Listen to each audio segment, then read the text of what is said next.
ये आप देख रहे हैं कैसे रौद्र रूप में नील धारा में बह रही है गंगा मैया, जैसे कि सबको मिटाने के लिए। बिल्कुल देखिए गंगा जी को बिल्कुल सुखा दिया गया और घाटों की हालत देखिए आप, चारों ओर मिट्टी मिट्टी रेत ही रेत। दोस्तों आप सभी को हर हर महादेव, हर हर गंगे।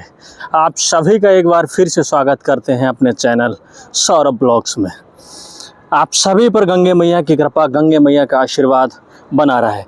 दोस्तों इस समय मैं चंडी घाट नील धारा बिल्कुल ठीक सामने कल कल करती हुई। सबसे पहले तो आप गंगा मैया के दर्शन कीजिए, फिर यहाँ कल क्या स्थिति थी आज। दोस्तों इस समय मैं नमामि गंगे घाट पे हूँ। ये देखिए अमूमन ये घाट जो है वो सूना पड़ा रहता है, लेकिन पितृ पक्ष में इस घाट पर भी थोड़े थोड़े श्रद्धालु देखने। दोस्तों इस समय मैं लेकर के आया हूँ आपको नील धारा के उस पावन घाट पर, जिसको नमामि गंगे घाट, चंडी घाट कहा जाता है। और यहाँ के दृश्य देखिए, कल तक गंगा मैया की अविरल धारा यहाँ तक बह रही थी, इतनी रौद्र रूप में गंगा मैया थी। घाटों की स्थिति से आप सब लोग इसमें परिचित हो रहे हैं कि चारों ओर आपको सिर्फ रेत ही रेत, मिट्टी ही मिट्टी दिख रही है। और भी मैं आगे घाटों की ओर लेकर के चलता हूँ। ये देखिए पूरी ग्रिल डूबी हुई थी, ऊपर पानी हल्का हल्का छलक रहा था। लगातार पुलिस के द्वारा, प्रशासन के द्वारा लगातार श्रद्धालुओं को मना किया जा रहा था कि आप जो है अभी गंगा स्नान यहाँ पर ना करें, बिल्कुल इसके पास ना जाएं, क्योंकि पहाड़ों पर बहुत ज़्यादा बरसात हो रही थी। ये देखिए यहाँ तक, इस निशान तक गंगा मैया चल रही थी। आप समझिए इस निशान तक गंगा मैया बह रही थी, इतनी तेज़, लगभग 8-9 फीट ऊपर गंगा मैया बह रही थी। ये स्थिति थी। आप सभी लोग देखो घाटों की क्या स्थिति है, चारों ओर रेत और मिट्टी, बड़े बड़े पहाड़ टूट करके आ रहे हैं। आप सभी को पता है सहस्त्रधारा में बहुत ज़्यादा। दोस्तों जैसा कि आप सभी लोग जानते हैं कि लगातार पहाड़ों पर बरसात हो रही है, और टपकेश्वर महादेव मंदिर की जो हालात हैं, लगभग 40 फीट जल जो था वो टपकेश्वर महादेव मंदिर की ओर, एक नदी फट गई थी, बादल फट गया था, तो वहाँ पर बहुत ज़्यादा जल था। और उसके बाद में सहस्त्रधारा के भी वही हालात हैं। और इधर आप देखिए वही सब जल जो है इधर जब आता है तो यहाँ की स्थिति खराब कर देता है। चारों ओर इतना विकट पानी हो जाता है कि बुद्धि खराब हो जाती है। आप सब लोग इन चीज़ों को देख रहे हैं और सुन भी रहे हैं। दोस्तों एक बार घाट के ऊपर का भी दृश्य देख लीजिएगा। सबसे पहले तो मैं आपको करा देता हूँ माता चंडी देवी के दर्शन। ये जो है पर्वत पर माता चंडी देवी का मंदिर विराजमान है। यहाँ पर आपको 3 रास्ते मिल जाते हैं चंडी देवी के, एक तो उड़न खटोला मार्ग, एक जो है वो सीढ़ी मार्ग, और एक जो है वो रोड मार्ग के द्वारा। और यहाँ पर अंजनी माता जी का भी मंदिर है और एक घाट का परिदृश्य है। और यहाँ से मैं आपको थोड़ी अगर कोशिश करूँ तो मैं आपको माता मनसा देवी के भी दर्शन करा सकता हूँ, और मैं दर्शन कराऊंगा भी। आप लोग थोड़ा सा धैर्य बना के रखें, और यहाँ से मैं माता मनसा देवी के भी आपको दर्शन कराने वाला हूँ। तो सबसे पहले तो आप माता मनसा देवी के दर्शन कीजिए, उनका आशीर्वाद आप सभी लोग प्राप्त कीजिए। चैनल को सब्सक्राइब भी करते रहिए, लाइक भी करते रहिए, साथ साथ में शेयर भी करते रहिए। दोस्तों मैं लेकर के आया हूँ घाटों की उस दशा को दिखाने के लिए, जिसके लिए मैं यहाँ पर आया हूँ आप लोगों को गंगा मैया के रौद्र रूप के, प्रलयकारी स्वरूप के कुछ क्षणों के मैं आपको दर्शन दिखा रहा हूँ। और मैं आपको बता रहा हूँ भी 2 दिन पहले ही बरसात बहुत ज़्यादा, 4-5 दिन पहलों से, 2 दिन पहले गंगा जी में इतना जल था, इतना जल था कि आप समझ ही सकते हो कि वो सामने देखो बड़े बड़े पेड़ बह कर के आए, ग्रिलों की दशा देखिए, लगातार इसमें कूड़ा करकट, ये छोटे छोटे झील झक्कड़ लगे हुए, इतना जल था कि कई घाटों की ये ग्रिल भी उड़ा करके ले गए।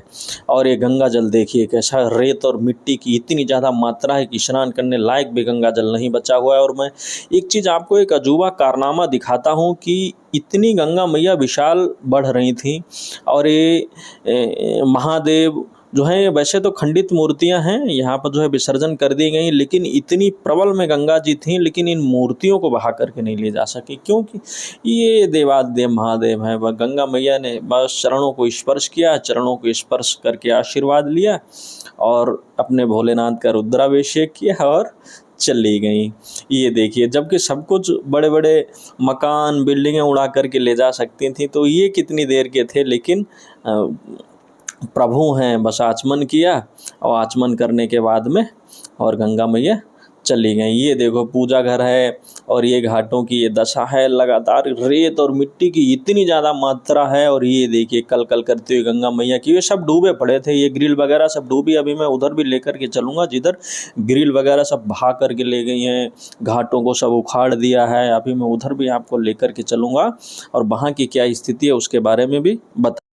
ये देखिए इनका ये रोज़ का काम है, कितनी भी गहरी गंगा जी हों, अगर उधर से लकड़गट्टी बहकर के आती है तो ये उसमें से निकाल लेते हैं। कितनी भी गहरी गंगा जी हो, इन पर इसका कोई फ़र्क नहीं पड़ने वाला, क्योंकि इनका रोज़ का काम है।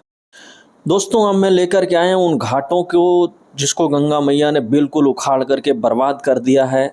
और बड़ा ही सुंदर ये पावन घाट था, जब यहाँ पर बड़ा ही मेला लगता है श्रावण का या अर्ध कुंभ का, तब यहाँ पर इन घाटों की रौनक देखने को बनती। ये देखिए चारों ओर आपको सिर्फ उखड़े हुए घाटी अभी मैं लेकर के चलता हूँ, जहाँ देखो ये है स्थिति है इन घाटों की। देखो चारों ओर उखड़े उखड़े घाट मिल जाएंगे और बिल्कुल विनाश कर दिया है, बिल्कुल एकदम ख़त्म कर दिए घाटों की ये स्थिति। ये लकड़गट्टे बह करके आते, लोग अभी उठा के ले गए, क्योंकि आज जो है जलधारा बहुत कम कर दी गई है, लोग लगातार उठा के लेके चले गए। नहीं तो मैं आपको और भी चीज़ें यहाँ पर दिखाता, क्या स्थिति है उसके बारे में मैं आपको अवगत करा रहा हूँ और जीरो ग्राउंड से आपको रिपोर्टिंग करके दिखा रहा हूँ, ताकि आप आएँ तो आपको किसी प्रकार की असुविधा ना हो। ये जब आप चंडी देवी पहुंचते हैं तो वहाँ पर एक सुंदर सुंदर से घाट आपको देखने को मिल। दोस्तों ये घाट देखिए, ये उखड़े हुए पत्थर, ये देखिए ये स्थिति बना दी है। कितना मजबूत घाट था, ये नमामि गंगे घाट परियोजना के अंतर्गत बना हुआ था। कितना मजबूत घाट था, सब उखाड़ करके फेंक दिया है गंगा जी ने। सिर्फ एक दिन का एक खेल था गंगा मैया का, सिर्फ थोड़ी देर का खेल था। 12-14 घंटे में ही इतना जल तेज प्रवाहित हो रहा था कि आप लोग ये समझिए कि जो सामने आया वो चला गया। अब इस घाट की स्थिति को आप देख सकते हो, इसकी ग्रिल भी चली गई और पूरे घाट के टाइल्स पत्थर सब उखाड़ करके गंगा मैया ले चली। चारों ओर कितना सुंदर घाट लग रहा था, इससे पहले मैं भी कई बार आया हूँ, मैंने देखा है क्या स्थिति बना दी है एकदम। इसीलिए कहते हैं प्रकृति के साथ छेड़छाड़ मत करो। प्रकृति के साथ अगर हम और आप छेड़खानी करोगे तो प्रकृति अपना रौद्र रूप दिखाए। दोस्तों ये देखिए, ये अभी ग्रिल जो है 2-1 टाँकों में लगी रह गई है, लेकिन अब की बार आई तो ये भी साफ़ हो जाएगी बिल्कुल एकदम। ये स्थिति है। और ये देखिए सामने आपको भीमगौड़ा बैराज देखने को, पूरे हरिद्वार का जल यहीं से कंट्रोल होता है, ये भीमगौड़ा बैराज से, और यही नीलधारा, यही पूरे हरिद्वार का पहाड़ों से आया और जल को सिर्फ यही धारा रोक पाती है और किसी में कोई क्षमता नहीं है कि वो धारा को रोक सके। आप सभी लोग इस समय चंडी घाट से दर्शन भी कर रहे हो गंगा मैया के, और मौके की क्या स्थिति है, वर्तमान क्या स्थिति है, उसके विषय में भी आप सबको मैं बता रहा हूँ। आप सभी लोग हमारे चैनल को सब्सक्राइब कर लें, लाइक कर लें, कमेंट कर लें, शेयर कर लें। और शेयर इसलिए करें ताकि लोगों को दर्शन हो सके। ये देखो घाट बड़ा सुंदर, बड़ा प्यारा घाट है, आप यहाँ पर आ सकते हो, पूजन पाठ भी कर सकते हो। और ऊंचे ऊंचे पहाड़, बड़ा सुंदर मौसम है इस समय हरिद्वार का। तो आप सभी लोग हमारे साथ बने रहें, चैनल को सब्सक्राइब करते हैं, लाइक करते रहें, कमेंट करते हैं।